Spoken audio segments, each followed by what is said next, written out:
Bruce and Denise Morcombe this afternoon visited the site where police believe their son's remains lie.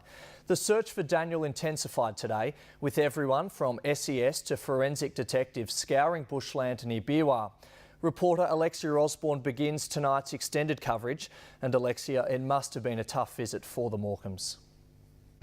Yes, Dave, both Bruce and Denise did visit the site at around 2 o'clock this afternoon.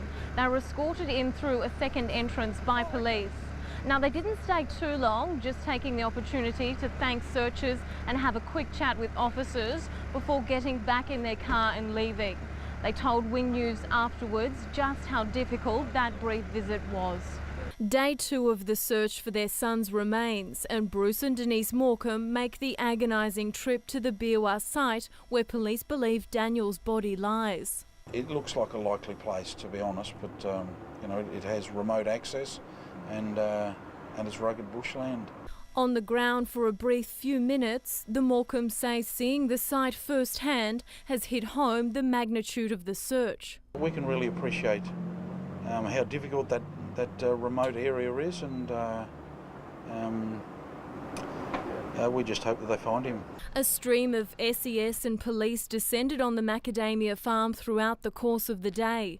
This creek is at the centre of search efforts. A pump brought in to drain it, too large for the site.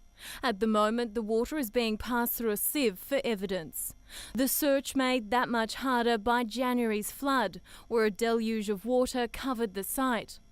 Police have been door-knocking properties surrounding the area, hoping for an insight into what may have happened. Well, I've got 5 kids myself. I couldn't imagine what the position they're in. A bit more nervous, maybe. A bit too close to home for something like that to be happening. Now, we've been told this large-scale search could continue until next Monday. And if nothing's discovered by then, police are expected to scale back operations. But they are warning it could be weeks before something, if anything, is found. Dave? Thank you, Alexia. Daniel Morcombe's accused killer has vowed to fight the charges against him. Outside court today, his solicitor told a large media contingent that his client will apply for bail, possibly as early as next week. Lauren Ritchie has been following the case in Brisbane. The extra security initially appeared unnecessary, with the solicitor for Daniel Morcombe's accused killer submitting he would not need to appear, until Magistrate Brendan Butler ordered him out of the watch house to face the packed courtroom. That wasn't an oversight. I'm surprised at the way that things transpired in court. The 41-year-old father of 3, a person of interest in the coronial inquest, today stood charged with Daniel's murder, deprivation of liberty, child stealing, indecent treatment of a child and interfering with a corpse. Apart from saying that my client's going to defend the charges, I can't make any further comment. Wearing prison browns and no shoes, he showed little emotion. Looking down at his feet, he was in and out within 2 minutes. The matter adjourned until September 26th. I'm instructed to make an application for bail. That will be done in due course. It's certainly not going to be rushed. The accused is now expected to be taken to Arthur Gorrie Prison to await his next court appearance. His solicitor says despite this, his client is coping reasonably well. In Brisbane, Lauren Ritchie, Win News. It was a sea of red on the Sunshine Coast today as the community came together to support the Morcombes. Sarah Owens hit the streets and found out why it's a story that's touched us all. It's the colour Daniel was last seen wearing, and today it represented a community proud to show their support. It's very sad what happened, and yeah, we hope it doesn't happen again, and we just wish all the best for the Morcombe family and stuff, yeah.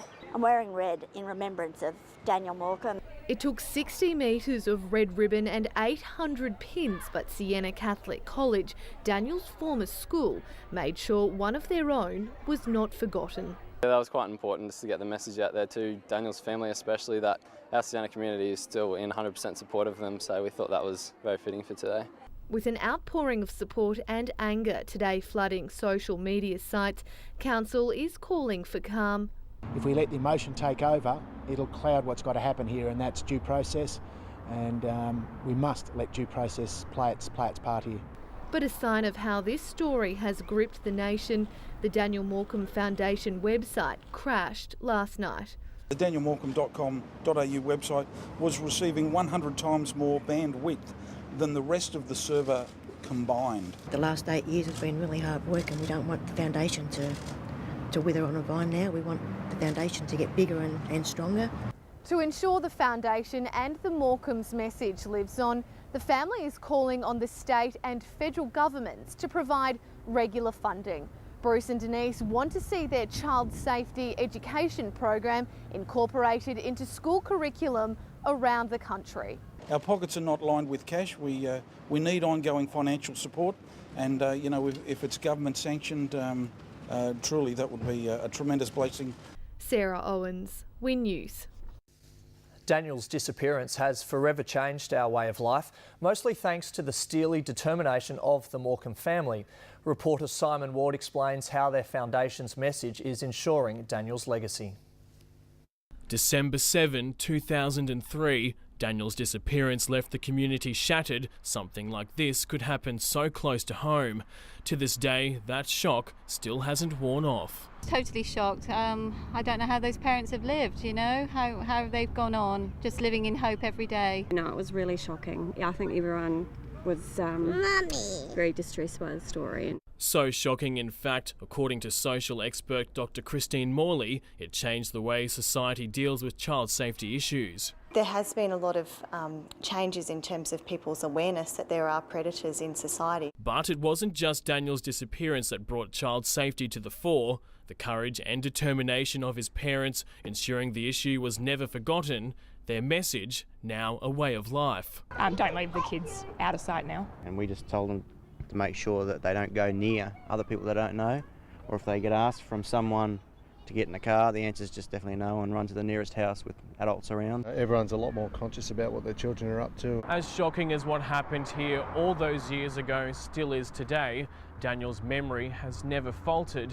His legacy, that kids right around Australia are now somewhat safer. Especially our older kids, they're always very mindful that if it happened to Daniel, it could happen to any of them. And what do you know to do now if some stranger comes near you? One. Simon Ward, Win News.